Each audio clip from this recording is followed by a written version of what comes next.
Are you ready to take your business to the next level? Every day there are countless books and articles that are published offering the key on how to make your business a success. It's easy to feel overwhelmed trying to keep up and run your business. That's why Deb Creer created the Business Power Hour. Keep up on the latest trends, best practices, and techniques for how to make your business a success. Let the Business Power Hour do the heavy work for you. Good morning. Good morning. I am Deb Creer, and I am passionate about giving professionals the tools that they need to make themselves and their businesses as successful as possible. And we're going to have such a great conversation today because we're going to be talking about corporate photography, business photography, right? And any business in some way or another probably needs some type of corporate photography, whether it's taking pictures of their people, taking pictures of their product, all sorts of things. And it is very definitely a skill. Folks, put your iPhones down. No, if you want good pictures, you need to hire it done. And I've learned that the hard way. But please join me in welcoming my guest today, Lesle Lane. Welcome, Lesle. How are you? I am doing great, Deb. Thank you so much to have me on the show. I love your energy and your passion, and I can't wait for us to have a great conversation. We're going to have such a great conversation. And I have to say, for those of you who are not watching, she laughed when I said, put your iPhone down. But let me tell people just a little bit about you, Lesle, and then we'll jump into this. So Lesle Lane is not your average creative. She's a visionary entrepreneur, a third-generation photographer, and a former professional ice skater who knows what it takes to perform under pressure. She brings a rare blend of creative vision, business savvy, and sports-driven grit to the table. Her journey from ice rinks to boardrooms gives her a fresh perspective on leadership, resilience, and carving out success in male-dominated industries. As the CEO of Studio 13, Lesle transformed her family's traditional photography business into a modern, agile brand built for the gig economy. She leads a team of independent photographers across the Midwest, delivering stunning visual content for clients ranging from small businesses to major commercial projects, all while maintaining operational excellence and creative integrity. Lesle is one of the few women leading in the commercial photography world, and she's passionate about paving the way for others. She does serve as a mentor. I love that. Whether she's mentoring up-and-coming freelancers, speaking on creative entrepreneurship, or drawing lessons from her athletic past, Lesle brings an honest, energetic perspective to leadership, branding, and the evolving world of work. So again, Lesle, welcome. That's quite the introduction there, Deb. Wow. We hear our own bios and we're like, whoa, that's a whoa. And of course it's all true, but it's funny because we don't ever really think of ourselves that way. And so it's always fun when I read my guest bios because they're like, wow. But all of those things are very true. They are so true. And, it is hilarious because when you send out your bio and your custom headshot, you're trying to put the impression and the brand of who you are. And so then you hear who you are and you're like, wow, I sound pretty spiffy, right? Yeah. Well, I mentioned, obviously, you have had quite the wonderful background, but tell us a little bit more about it. Sure. People ask me all the time, did you get into photography because you had to? Well, that's a double-edged sword. My grandfather came into the industry. And you'll notice a lot of threads throughout my story have some tragedy in them. And I think that anybody who has walked the path of running their own business, it doesn't really go linear. And if they say that it does, maybe they're not quite telling you all the story. And so my grandfather ran away from home when he was in 8th grade. And, back into the 30s and 20s, there was no child protective services. No. You ran away and you simply found some group of people that would take you in. And so he found a nomadic herd of people that went from town to town selling goods and products. Okay. And one of the things that they sold was photography. Okay. So he's kind of a gypsy. I was not allowed to use that word in my bio because my daughter told me it was politically incorrect. So yes, I he used was. it, so it's okay. He very much traveled with people like that. Mhm. And so they would go and they would take Mhm. pictures and then they Mhm. would leave because you had to send the film Mhm. away Right. to get processed. Mhm. And then they'd come back and they would give the photos to the people that they Mhm. took. And so one time he went into a town in Perry, Florida, Mhm. and there was a very successful sawmill. And Mhm. the owner of that sawmill had a daughter who was getting married, and he wanted his daughter to have an engagement photograph. Mhm. And so my grandfather went to the sawmill. He took a photograph of the beautiful young woman and he Mhm. asked her out for a scandalous soda. And so Ah. my grandmother went, Oh and dear. 2 weeks later, when he came back to deliver her pictures, they eloped and away they went. I love it. And so that was the beginning of our family. And, they found out pretty quickly that being married and having children is not Mhm. conducive to a nomadic lifestyle. No, no, And especially back so then. Now, maybe, but maybe, mhm. maybe.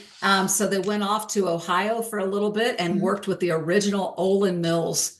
So Wow. my grandfather was a Mhm. photographer. My mother was born, Mhm. and they all got really homesick for the Mhm. South. Mhm. Ended up going back to Columbus, Mhm. Georgia, where my family settled. Mhm. Had a Mhm. studio for a Mhm. long time that my aunts ended up taking over.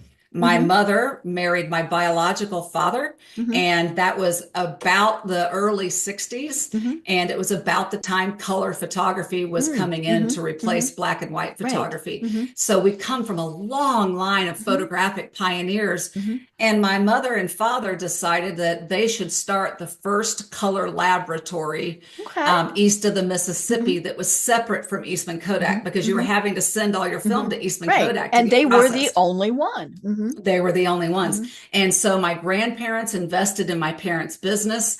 They built the first color lab. Mhm. It was extremely Mhm. successful.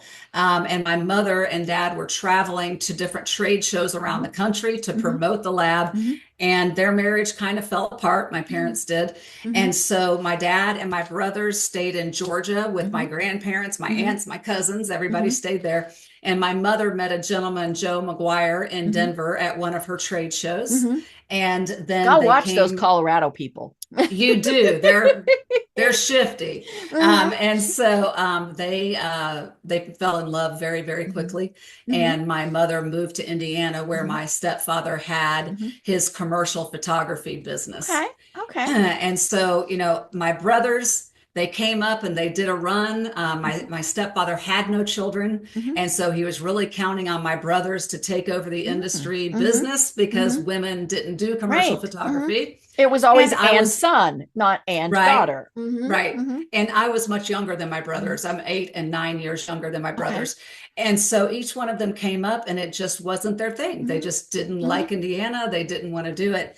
And so in the early 90s, I'd graduated from Mhm. college early Mhm. and my stepfather became gravely ill. And Hmm. so in boy, I'm going to say 93, Mhm. maybe 92. Mhm. My stepfather went down to Florida to the Mayo Clinic to Mhm. have open heart surgery Mm. because his doctors here told him he did not do what he was supposed to do before his last open heart surgery. He Mhm. was supposed to quit the drinking and quit eating the fatty foods and exercise more and do Enjoying all these. life. Mhm. Yeah, he was living a good life Mhm. and he didn't stop doing all Mhm. those things. And so they refused to give him a Ah, second open okay. heart surgery. Okay. And so he went down to Mayo Clinic. Mhm. They gave him the surgery and he had 2 strokes while he was under anesthesia. Wow. So there I was, 23 years Mhm. old. And my mom said, it's now or never. You either Mhm. take it over or we're going to have to shut it Mhm. down. Mhm. So I did, because what Mhm. 23-year-old doesn't know how to run a business that's been around Yeah. for 40 Mhm. years? That's male dominated. Male dominated. Mhm. I'm going to say right now, not an effective succession plan. All of you out there, this is not the way you do it. No, no. The eep, it's yours now. No. Mm-mm, Mhm. not the way to go. And so we were at another transition in the industry. Mhm. We were transitioning from film to Right. digital. Mhm. And I knew, and my stepfather knew, Mhm. that this was going to deeply affect the Mhm. industry because Right. in in commercial photography, we were already scanning transparency. So those of you that don't know what that is, think Kodachrome, think slides. And we were already scanning those to digitize them for the printing process. So we knew that stopgap measure of scanning was going to go away. Right. You're thinking, ooh, this could get easier.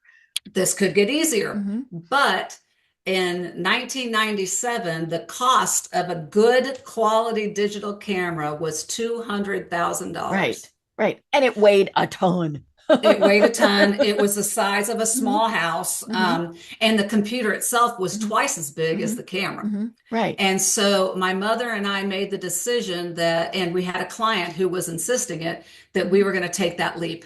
And we were the second people in the state of Indiana to get the state-of-the-art, really high-end digital camera.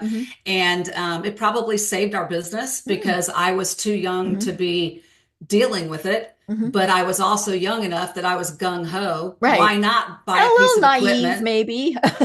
Extremely naive. We don't even have to sugarcoat it, Deb. I was extremely naive.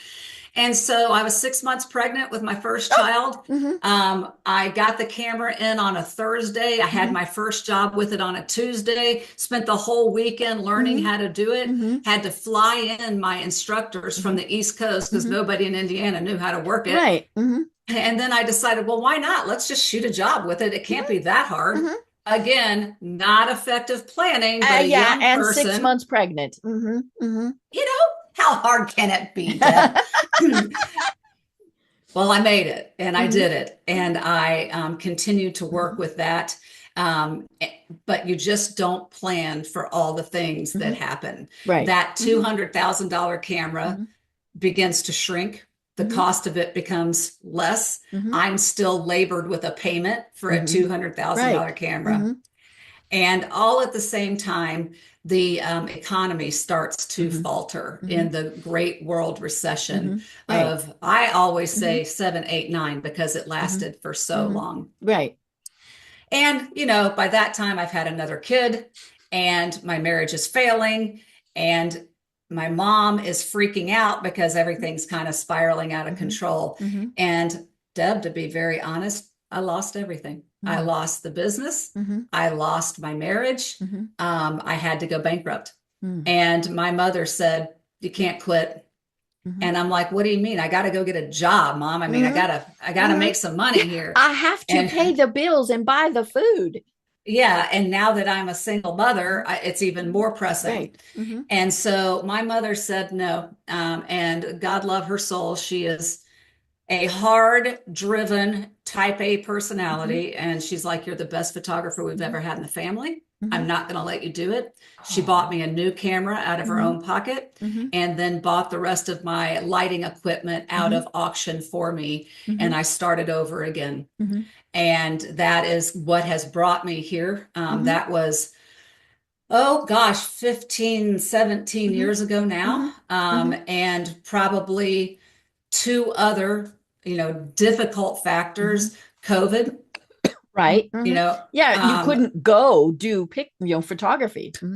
Right. And so, but the difference between COVID and the great world recession was I had built a network of people around me. Right. I had people that could instruct me how to get PPP funding, how to get the,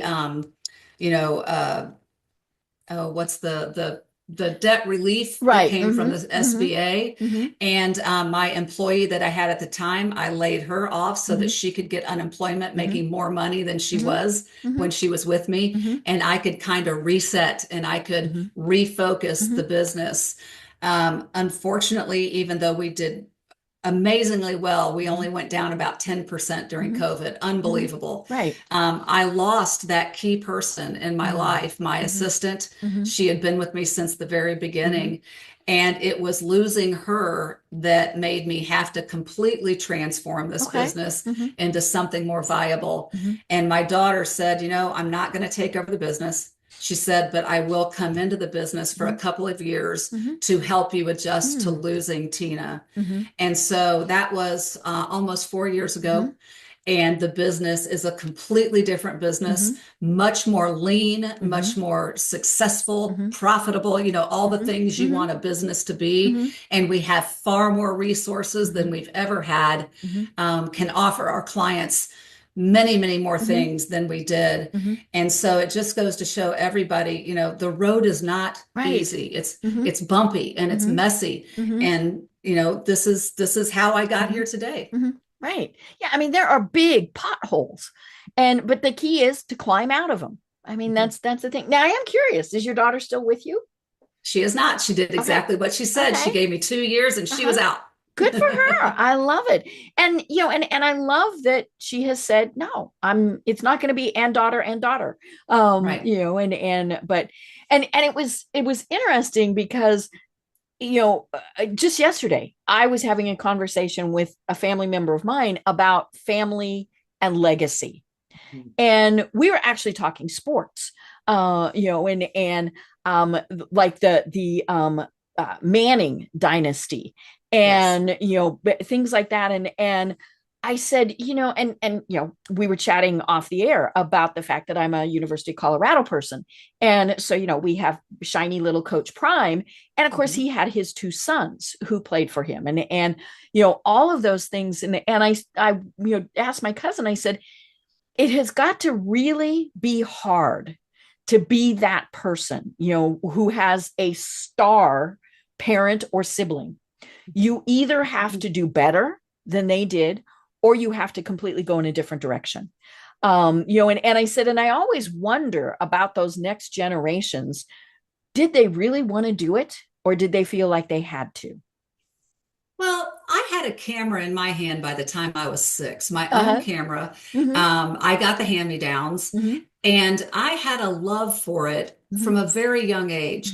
The problem with it became my parents. And I know that sounds terrible. My mother, I love her. Hi, Mom, I love you. She's still living. Yeah, she's wonderful. But you come into the family business with ideas. You come in them with a fresh passion and a fresh set of eyes. And your parents are like, no, this is the way we've always done it. This is the way we do it. And so we did bump shoulders a lot. My stepfather, so I had the great honor of working with him for a couple of years before he got taken out. Such a strong personality, Deb. You either loved my stepfather or you could not stand him because he was that. Remember the show Mad Men? The ad agencies of the 80s. Right. He was that guy. I mean, he was the guy that was throwing apple boxes across the studio. And this is the way we're going to do it because I'm the photographer. And that is just not my personality. My personality is the customer's always right, whatever you want. I just want to make you happy. And so one day we were on the job and it was a day of film and you shot a Polaroid because you had to see what it looked like before you shot the real film.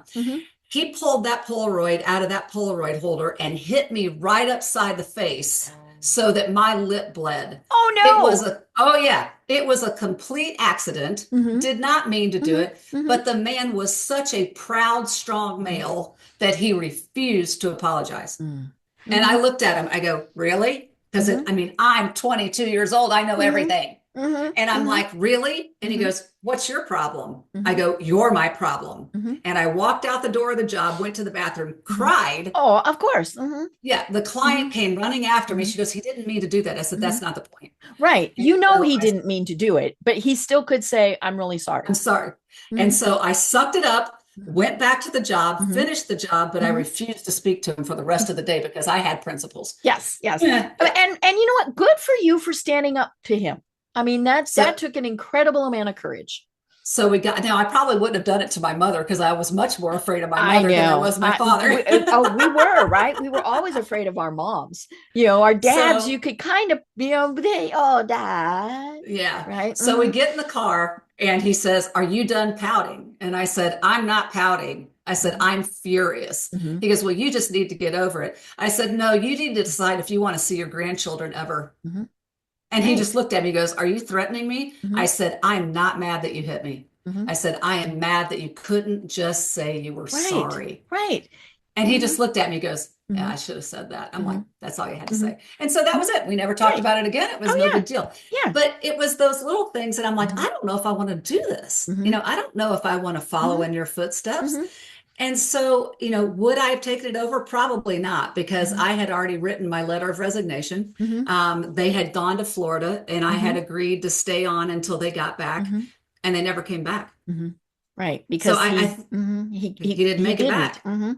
And so I think that it's really not about living up to their Mhm. expectations as it is about working for them until Mhm. you're ready to take over. Mhm. Right. Right. Mhm. Or say no. I mean, that's the other thing. Like your daughter, Yeah. I'm sure she is incredibly capable, incredibly intelligent, but she knows, nope, not what I want to do. No, but she is Mhm. serving on my board, and Mhm. she is Right. serving as a Mhm. consultant because I Mhm. respect her Mhm. opinion. And Right. she made a huge Mhm. difference in my business Mhm. during the Mhm. transition. Right. So I'm keeping her Mhm. close, but she Mhm. doesn't have to work for me. She Mhm. just has to attend Right. one board meeting a Mhm. year. Right. And she serves in the role that is best for her and for you. Yes. And I think that's the other thing that people forget is, it's got to work for everybody, so yeah, yeah, family legacies and dynasties are, it's interesting, and doesn't matter if it's sports, business, whatever. It is a challenge, and we always, I've talked to people before who are in business with their brothers and all sorts of things, and of course one of the things that they always say is, we don't take it home. Thanksgiving dinner is not where we're discussing business. All of those things. And they said, does that, even if things are going really, really well, they said, it's important to have that personal and that business time, because usually not everybody in the family is involved. And so you don't want to dominate the discussion. But yeah, they've all said, we try and keep a boundary between personal and the business. That is so hard for people that are Mhm. so passionate about their Right. business. Because So, they're like, I oh my mean, gosh, right? Hmm. yeah, I mean, when my Hmm. daughter asked me, Hmm. both of my children, Hmm. how are you? The very Hmm. first thing I talk about is work. Right. Because that is It, your passion. that's my passion. Hmm. Hmm. So I try to make myself pause and Hmm. ask them about them Hmm. first Hmm. as a way to Hmm. bridge that, because Hmm. how I'm doing is Right. directly related to how my business is Hmm. doing. Right. Right. And of course, there's ways to talk about how your business is doing that aren't, and I'm putting this in my air quotes, business. So you could be talking about the people you met or a lesson that you learned. I mean, all of those things, which are very beneficial to talk about without saying, oh, I got this really big client today and we're very happy. Right. Right, Mm-hmm. right. Mm-hmm. Yeah. So, you take over unplanned. And it still is a very male dominated world. And it's funny because I worked with a lot of photographers, and there are women, but they tend to focus more on the people side, right? We're not even going to talk about wedding photographers because that's a whole different critter, right? But for corporate photography, and you do architecture, you do products, all of the plus headshots and things, that really does tend to be more men that are doing it. And so how are you not only surviving but thriving in that world? Well, part of it is my age. I'm going to be very clear that the reason there aren't more Mhm. women that are doing this full time Mhm. is because in America, the gender roles are still extremely strong here. Mhm. Mhm. And to get a woman that can work outside the home Mhm. 40 to 50 hours Mhm. a week Right. and not make Mhm. $100,000 a Mhm. year doing it, Mhm. it's very difficult Mhm. for them to afford Mhm. childcare. Mhm. It is Right. one of the greatest rifts in women in Mhm. business in this Mhm. country. Mhm. And until that is Mhm. solved, there will not Mhm. be as many Mhm. women in business. Mhm. So I was very fortunate because I was from a strong line of women. My Mhm. grandmother ran the finances of my Mhm. grandfather's Mhm. business. My mother and stepfather worked together. It Mhm. was understood Mhm. that I would work. And I had a nanny that would Mhm. come to my studio with me Mhm. and help me Mhm. with the children. Not everybody can afford Mhm. that. Mm-hmm. And so that's the first thing. Now that I'm in my, middle aged, Mm-hmm. my children are grown, they're in lives of their You have own. grandkids. I Yay! have grandkids, they're the Mm-hmm. bomb, Mm-hmm. but I can dedicate as Mm-hmm. many hours a Mm-hmm. week as I want to Right. this, and nobody's Mm-hmm. pulling me away from the business. Mm-hmm. And I do think that that's one of the Mm-hmm. reasons I am at my most successful right now, Mm-hmm. is because the business, Mm-hmm. besides being a good wife and Mm-hmm. grandmother, the business is my pretty primary Mm-hmm. focus, unless I'm with the Mm-hmm. kids or with my husband. Mm-hmm. Um, Dealing with it, I'm not gonna lie, Deb, I'm a very transparent person. I did Mm-hmm. not handle it well as a young woman. Mm-hmm. I kind of, if I could use the B word, I would. Mm-hmm. I became very bitchy, Mm-hmm. because I was getting overlooked, and Mm-hmm. I was the only woman in the Mm-hmm. room. Mm-hmm. And the men that I was dealing with Mm-hmm. in the industry, Mm-hmm. not other photographers. I Mm-hmm. have to say, my fellow photographers Mm-hmm. that are my age, Mm-hmm. great people, Well, they great people. recognized your talent. They did. Mm-hmm. It was the ones that were my father's age. Ah, My who were, father's honey, don't competitors. you need to go fix dinner? Mm-hmm. Yeah. My father's constituents did not show me Mm-hmm. any respect. Mm-hmm. And so I was renting my studio at the time. There were a Mm-hmm. lot of people coming in and out of Mm-hmm. my studio in the industry that wouldn't even Mm-hmm. really speak to me, or at least didn't Mm-hmm. speak to me with any Mm-hmm. kindness.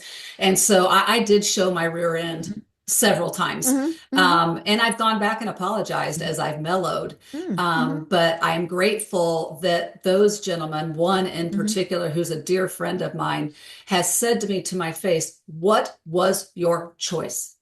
Mm-hmm. He's like, "You were the only Mm-hmm. commercial photographer that was Mm-hmm. a woman in the state, Mm-hmm. and you were carving your way. I don't see that you could have done anything Mm-hmm. else." And I Mm-hmm. have thanked him over and Mm-hmm. over for those kind words, Mm-hmm. because now that I'm older and a Mm-hmm. mother and a grandmother, I'm not that kind of woman Mm-hmm. that is unpleasant. Mm-hmm. It was a time and a Mm-hmm. place. And Right. so now it is a different Mm-hmm. place where marketing people, that's who I sell to, Mm-hmm. marketing Mm-hmm. agencies, advertising Mm-hmm. agencies, and then corporations, Mm-hmm. marketing department. So many women in Mm-hmm. advertising. Right. Right. So many Mm-hmm. young women that are Mm-hmm. coming out of school, and they've got visions, and we're Mm-hmm. collaborating. And I'm not the only woman in the Mm-hmm. room. And on my team, if you look at my website, you'll see a lot of my Mm-hmm. photographers are Mm-hmm. women. Right. Many of my Mm-hmm. administrators, my Mm-hmm. social media people, Mm-hmm. and my salespeople are actually full-time moms that Mm-hmm. work for me Mm-hmm. part-time, Mm-hmm. preventing their resume from getting that gap, that Right. kid Right. gap. Mm-hmm. And But so, they're getting such great work experience, skills, all of that.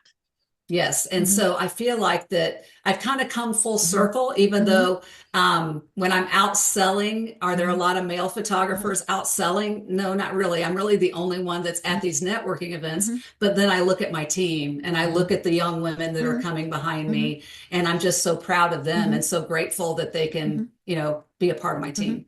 Right. It's interesting. Earlier this month, I interviewed a woman, and I need to connect you because she has an advertising agency, and she focuses on working with working parents. So, and having that flexibility to say, okay, you need to leave by 3 every day. So we're going to structure your work day so that it's, and we talked about how, and obviously it is predominantly women who are having to deal with this, but there are some, Mr. Moms, right? Mhm. But being able to ask your employer to say, I need this. If you want to keep me as an employee, I need to leave by 3 every day. Now, I'll go home and work for a couple hours or whatever, and I think that's, when I was reading your bio, I mentioned the word several times, mentor. And I think that is so important that you are serving as that mentor to show people this is an option that we can do things. Well, and also, and I would ask your listeners, as a what used to be a solopreneur. Mm-hmm. So Mm-hmm. I was the sole provider. Right, right. It Mm-hmm. is overwhelming Mm-hmm. to have W-2 employees. Mm-hmm. It is Mm-hmm. overwhelming Mm-hmm. that to know that you are having to Mm-hmm. support another family. Right, right. And so all of my people are Mm-hmm. contract workers. Mm-hmm. They're all 1099s. Mm-hmm. And so right now we've got some economic Mm-hmm. instability in the Mm-hmm. United States right Right, now. especially with products and services. Yeah, and Mm-hmm. we've got the tariffs, and the tariffs Mm-hmm. are there and they're not Mm-hmm. there, and the uncertainty. Mm-hmm. Our inflationary numbers Mm-hmm. have gone up again, Mm-hmm. still not as high as they were last year, but they've gone up again. Mm-hmm. If for some reason we roll into a recession, Mm-hmm. I don't have to pay my Mm-hmm. employees if there's no Right, work for them. right, And right. so I hate Mm-hmm. that, but Mm-hmm. we all know that Mm-hmm. going into our Mm-hmm. relationships. Mm-hmm. And so that takes a lot of Mm-hmm. that pressure Mm-hmm. off of me to Mm-hmm. be the sole Mm-hmm. provider. Mm-hmm. And I just think that, especially with younger people, that a lot of them don't Mm-hmm. want to work 40 Right, hours, you right. know? Or they want the ability to work for more than one company.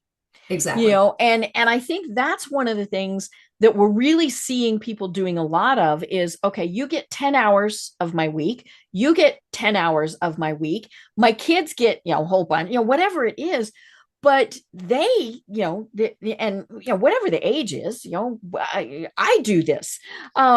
We like that flexibility of not being that full-time employee and being able to go, ooh, this looks good, and ooh, that looks good. And that, I think, is, I mean, obviously that really got very popular during COVID. Sure. But it had been coming. People were able to work virtually, work remotely, all of those things for many, many years. But I think people are really now embracing that. And is it a challenge? Sure. I mean, even if somebody tells you, you can get 10 hours of my week, that may or may not work depending on your schedule, right? You might say, oh gosh, I really need you for 20, or a little slow this week. So yeah, it makes it hard to budget and, all of those things, but it does give so much flexibility, and it gives you the ability to have people in places more than just Indianapolis. It does. And part of that has been that I taught photography Mm-hmm. during those awful years Mm-hmm. when I was going through my divorce. Mm-hmm. For 7 years, I Mm-hmm. taught photography Mm-hmm. while I was running my business. Mm-hmm. So I would teach on Mm-hmm. Fridays and Saturdays Mm-hmm. and then run my business the rest of the time. Mm-hmm. And I have a network of Mm-hmm. photographers all around the country Mm-hmm. now Right. because of my students. Mm-hmm. And Mm-hmm. so, and I've met people around the country through LinkedIn and Mm-hmm. other Mm-hmm. places where when I have a job that comes Mm-hmm. in that requires travel, Mm-hmm. I may pass that on to some of Right. my other Mm-hmm. photographers. I Mm-hmm. may do it myself. Mm-hmm. It just depends on the Mm-hmm. client's needs and Mm-hmm. wants. Mm-hmm. And so it has really worked Mm-hmm. out beautifully that people can come to me. They can ask for something because Mm-hmm. they know I'm not just Mm-hmm. a photographer. Mm-hmm. I'm a resource, Yes. Mm-hmm. and I run a Mm-hmm. photography business. And I Mm-hmm. think that there's a big difference Mm-hmm. there. There's the freelancers that Mm-hmm. they have Mm-hmm. some jobs that Mm-hmm. they do. Right.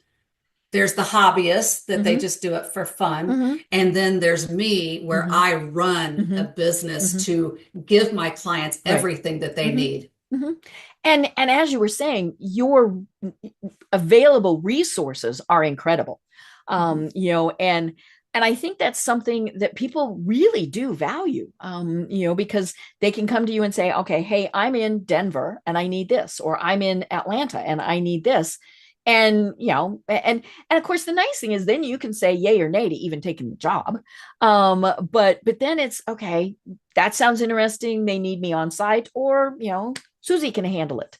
And because Susie is, doing other things with what she does, that works out. The whole gig Well, economy, I think, is it's become very interesting.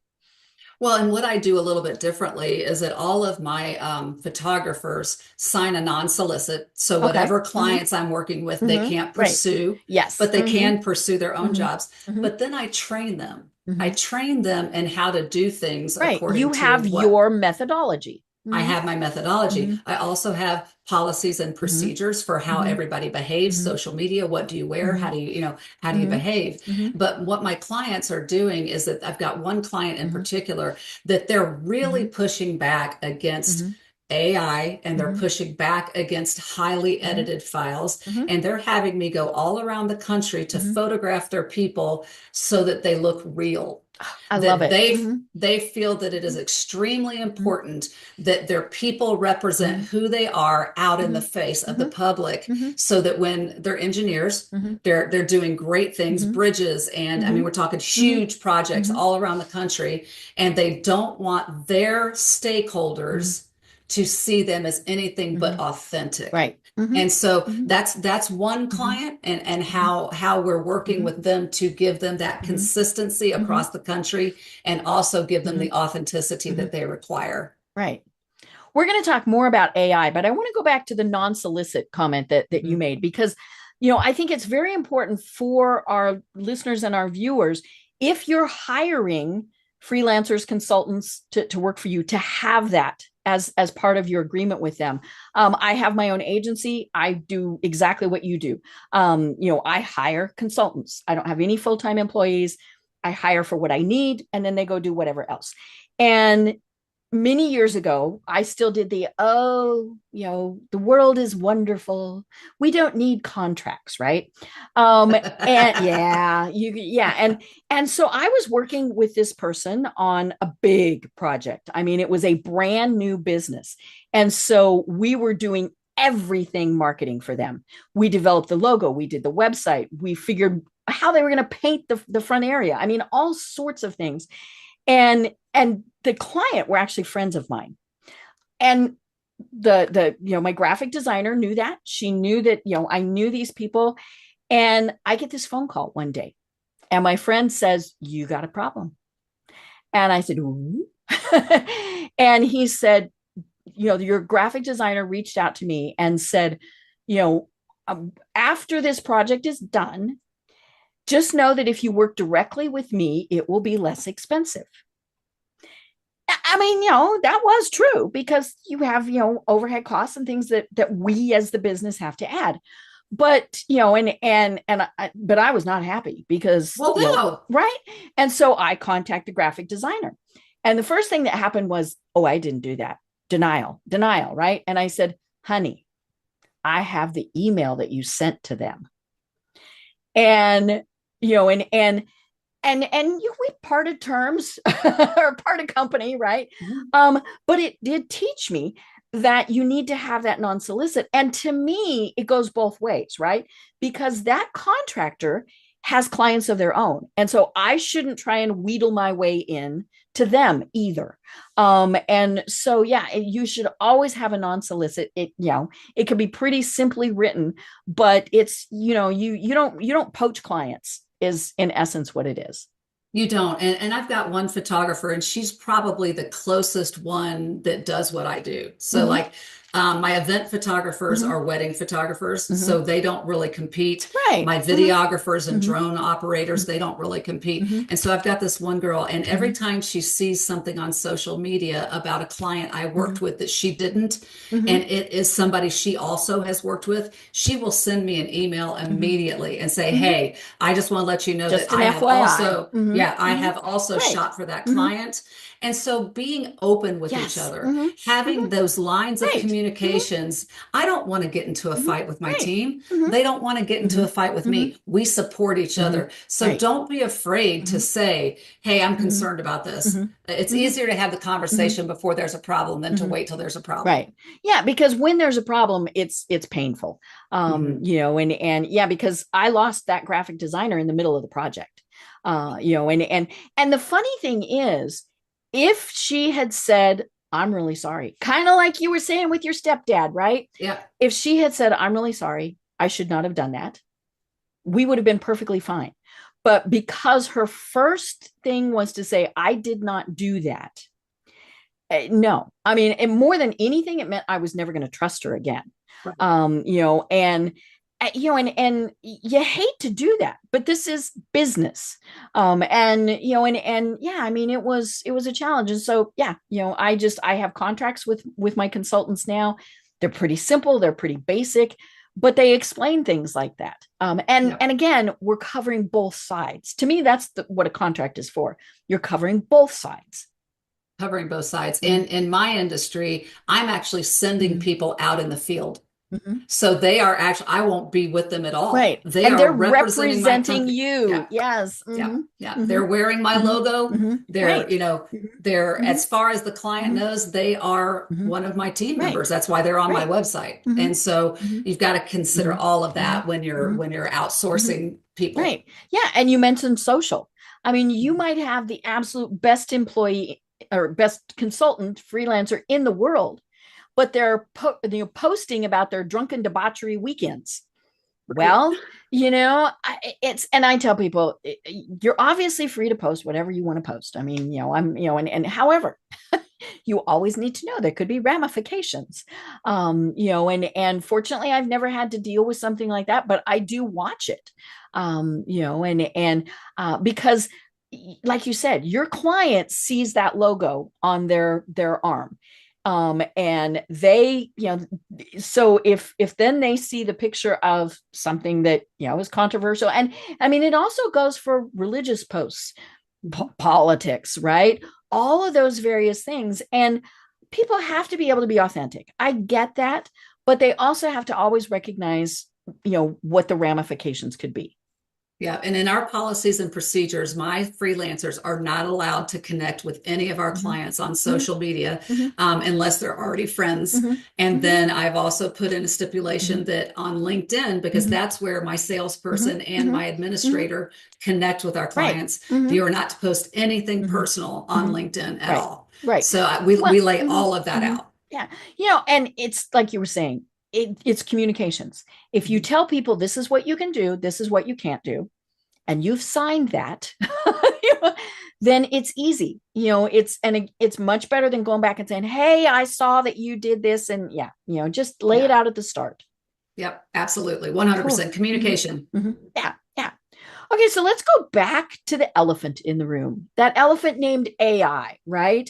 And we've been seeing a lot about AI pertaining to graphics and photography. I only am on LinkedIn and Facebook, but at least once a day I see, and of course, now that I'm talking about it, it will be in my Facebook feed. Right. We laugh, Alexa laughs, but we were talking about this before the program.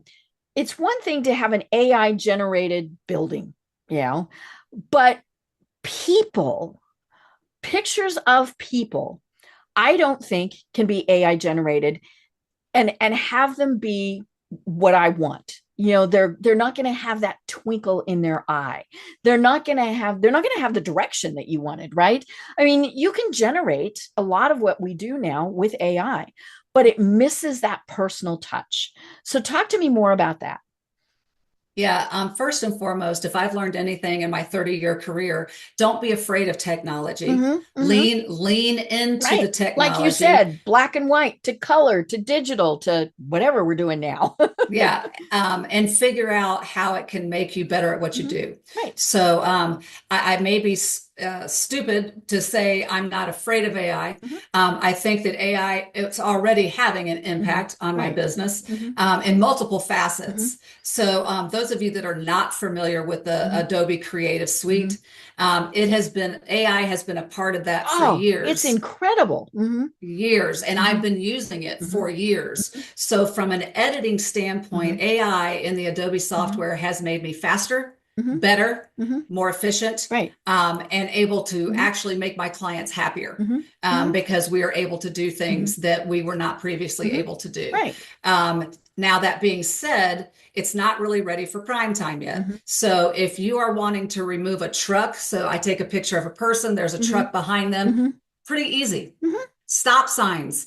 Things like that. All of that is very, very easy. 2 weeks ago, I was shooting models for a regional hospital group, and it started raining, and the models, they had raindrops all over their shirts. And so I'm like, this is perfect. I'm going to select their shirts. I'm going to say remove raindrops, and I'm not going to have to go in there and hand take off every raindrop. Right. Which is what we had to do 10 years ago. Right. It took off that woman's shirt. Uh-oh. Oh no. Yeah, and it put her in workout clothes and it put a yoga mat underneath her arm. I said, what part of that is remove raindrops from shirt? Yes. They couldn't do it. I tried it multiple different ways, multiple different prompts. It could not do it. Right. So I think that, as AI gets better, certainly it's going to be able to do something like that. You can generate an image from nothing, but you can't do some of the things that you need to do for it. My second topic about AI is that it depends on your marketing strategy. And I want people to hear that. Commercial and corporate photography is all about marketing and advertising. How do you want your company to be represented? What do you want your audience to take away? And if you're using AI for AI's sake, you're missing the mark. If you're using AI because it supports your company's strategy, a tool. if you're using it to reach your stakeholders, to get the messaging out that you want, then great. But it's just like in the late 2000s when everybody bought a small digital camera and they were taking headshots on their own. They sucked and they were terrible. And after the recession was over, that part of my business came right back. I think the same thing's going to happen in AI. People are going to use it because it's cheap, it's fast. And then they're not going to have a way to differentiate themselves from their competitors. They're going to go back to custom photography because it differentiates them. So my concern right now is that we've got this AI disruption and we've got an economy that's shaky, which is the same thing that happened, back in the late 2000s. So what are we going to do as photographers to continue to lean into AI, study AI, and make sure that we don't end up going out of business because these two disruptors are happening at the same time. Now, you and I spoke before the show about product photography. And you said it's one thing to have an AI-generated photograph of a product, but is it? Because retailers like Target, retailers like Walmart, they also are pushing back because they're saying it's not truthful to your buyers and that it's breaking the truth in advertising laws. And so we had one client that actually got all of their packaging sent back from Target and we had to redo it because they put AI generated images on their packaging. It's all about your target. Architectural images, they have renderings. They're already using AI generated renderings. What they want to see is, what does it look like when you're done? What does it look like when there's people populating the space? How is it being used? So I am not sitting here telling you AI is not part of our life. It is. I am just here saying that there's a whole lot more than just, oh, look, my headshot's so cool because I generated it with AI. Well, is it cool? Or are you just not meeting the mark for your brand? And as of right now, the technology isn't quite there yet, right? We see an image and for the most part, we can figure out it's AI generated. Now it is getting better. I mean, even 6 months ago, but the other thing, it has been around for a long time. I mean, I always tell people, you really don't think there was a Death Star in Star Wars, right? That was computer generated. And all of those things, or like I use this example, and I need to actually look at the when John Candy was filming a movie and died partway through the movie, and they used computer generated John Candy to finish the movie. Now, first of all, people knew, and so that was okay. I mean, because you knew, but when you saw that, it was not quite perfect. And I even say, like when we're filming like Zoom, and somebody has a green screen and they're doing something, and so they don't, for you and I'm pretty sure that is exactly your true background behind you. And it is my true background behind me. Because when we do computer generated, now part of it is always, the processing power and your internet connection and all of those other things. But, you can tell when somebody's in front of a green screen. For one thing, their hand disappears or they have a glow around them, right? And then we all get caught up in that, but you said something before that I think is the absolute most critical thing, and that's authentic. It's okay for people to see what's behind you on your desk. Yeah, as long as it's professional, right? I remember during COVID, we were all going, "Ooh, what are those books that they're reading?" And we all learned, oh, okay, turn if you're gonna have the book, turn it the other way, and that became the whole big trend, right? Where you had books facing the wrong way. But but it's perfectly fine to have that background, and it can even be a funny background, I was doing an episode right when COVID started, and my guest was home office, right? And had never planned on that. That was nonsense. And so he's at his kitchen table, and we kind of chatted. And I always tell my guests, if you don't want the video version posted, we don't have to post the video version. Obviously, we have to post the audio, but and he was fine with us doing the video, but he's at his kitchen table. He is, sitting there doing the interview at his kitchen table. And in comes his teenage son, makes his lunch very quietly. And we just kept going, right? And makes his lunch and goes, back and forth, and I was like, whatever. And I knew he saw that I saw this kid was there. But the really funny thing is, when the kid got done, he turns around and he waves. So he knew the whole time that he had been on camera. But that's wonderful. It made it so endearing, right? And we have the cats that appear, the kids that appear, all of these things. Mm-hmm. And when we're and maybe it's that we get a little inflated views of ourselves. Oh, we must always be perfect. No, I like seeing those little glitchy things and knowing that someone is human. Mm-hmm. And so, but yeah, AI is it is obviously causing a disruption. Mm-hmm. that's the thing. But and the nice thing is you can take a gorgeous headshot of somebody that gets the twinkle in their eye, all of those things, and then maybe you change the background. We've been doing that for years. Anybody who thinks no, you could always do a clipping path around them, right? Mm-hmm. And all of those things, and literally move them. Canva has allowed us to do that for quite a long time. All of these things. So, but yeah, I think for people, we still need that thing. I have a website that pertains to supporting people with cancer. And so, I get this all set up, and people said, that's the wrong image of you. And I was like, because it starts by saying that I was very annoyed when I was told that I had cancer. Well, I had 0 headshots where I was not smiling, right? Because I love the person who does my headshots. And so I contacted her and I said, do you have any outtakes? And no, she didn't. And so we had to do a new photo shoot of Serious Deb, which was really entertaining, right? Because I don't do serious all that well.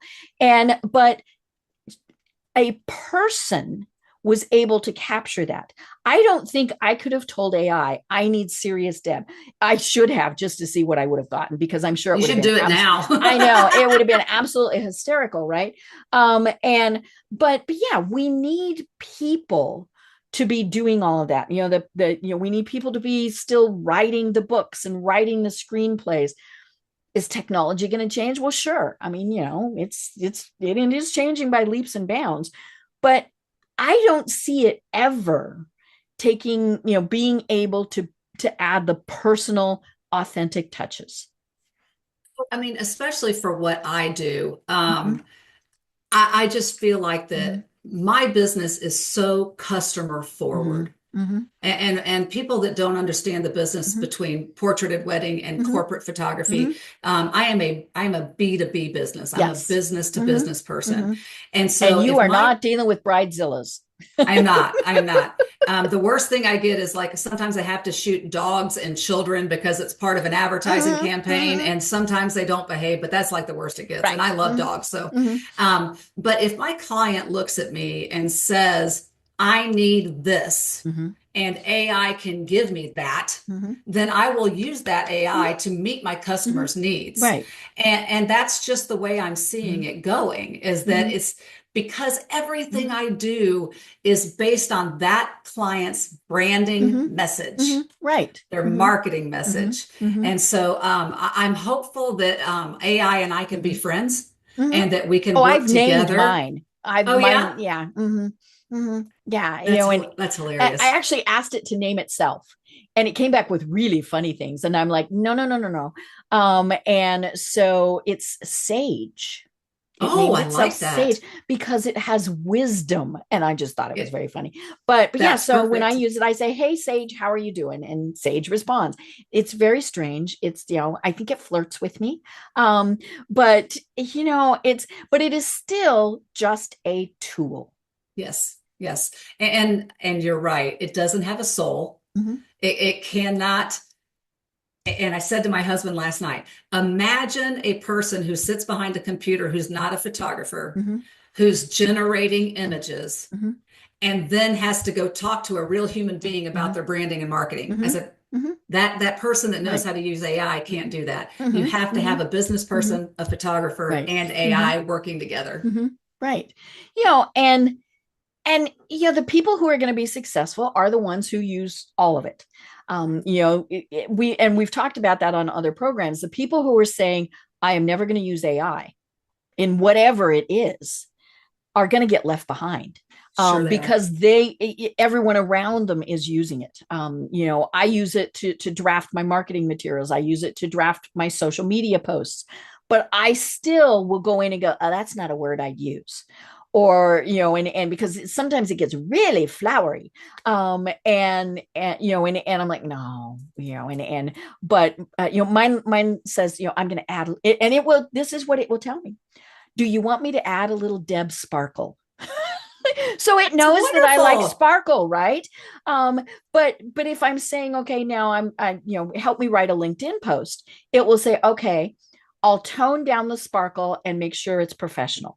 Now that is a little scary, right? That this computer is telling me this, but it still is relying on me. And so I think that's the thing that people need to keep in mind is we are still in control. Now, if it calls me Hal, I'm really going to freak out. Yeah. But until the robot rebellion, we're still in charge. Right. Yeah. I did see one, and it was funny. We were talking about this in a mastermind group. It's soccer players that are robots and AI. And I mean, it was hilarious, but a little scary, right? Because but the really funny thing was if it fell down on its stomach, it could get up. It could bend its little knees and get up. But if it fell backwards, it was a turtle. And so the little humans had to go out and help. But yeah, I mean, it's going to make stuff easier and harder all at the same time. It is. And again, I'm just going to speak to my business owners out there. If you're using AI for the sake of AI and it's not aligned with your motives and missions, you're making a mistake. Right. Right. Yeah. Yeah. If you're just using it because everybody else is. Right. Yeah. Well, oh my gosh, Leslie, this really has been so much fun. And I think I need to have you on again as technology progresses, right? To talk more about some of this. Because yeah, it is so much fun to be able to talk about all of this. But until then, for folks who are saying, okay, and we've already, we know you can work anywhere because you've got consultants and folks, you've got this vast network. So if they're like, okay, Leslie, I need you, how do they find you and what are the services that you provide? Sure. Studio 13 is an all-encompassing commercial photography business. Everything that supports your brand, that's what we do, along with light video. And when I say light, we don't do commercials and things like that, but we put together reels at the end of an event, drone work.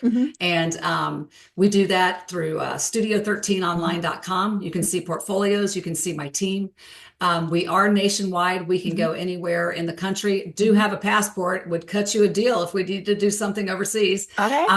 You can also reach us on LinkedIn, both Studio 13 and myself, and then Instagram and Facebook, Studio 13. Right. And in the show notes, we will link to Studio 13 and to your LinkedIn profile. Thank you so much. It's been a great conversation. Yeah, it really has been so much fun. And I love talking tech, and of course, I remember when you had computers that were these giant things, and you had to have a room that was air conditioned because and you had what was known as a dumb terminal. You had a monitor, and you had a keyboard and a cable that ran way off to wherever the thing was. So, it has been, to me, absolutely fascinating to see how technology has changed and benefited us. Absolutely. And it's going to continue to do that. Right. Well, as I said, we will obviously and definitely have you on again, because this was so much fun. But until then, do you have any final thoughts that you want to leave everyone with? If you're marketing a business, you should have a strategic plan and you should have a marketing plan. And if you don't have a resource that is helping you make those decisions, you need to find someone to hone in on your message before you decide what kind of imagery you need. Perfect. I love it. Well, I am Deb Creer. I have been having so much fun talking with the CEO of Studio 13, Lesle Lane. And until next time, everyone have a great day. Tune in for our next program for even more trends, best practices, and techniques for how to make your business a success. The Business Power Hour, hosted by Deb Creer, is proud to be part of the C-Suite Network.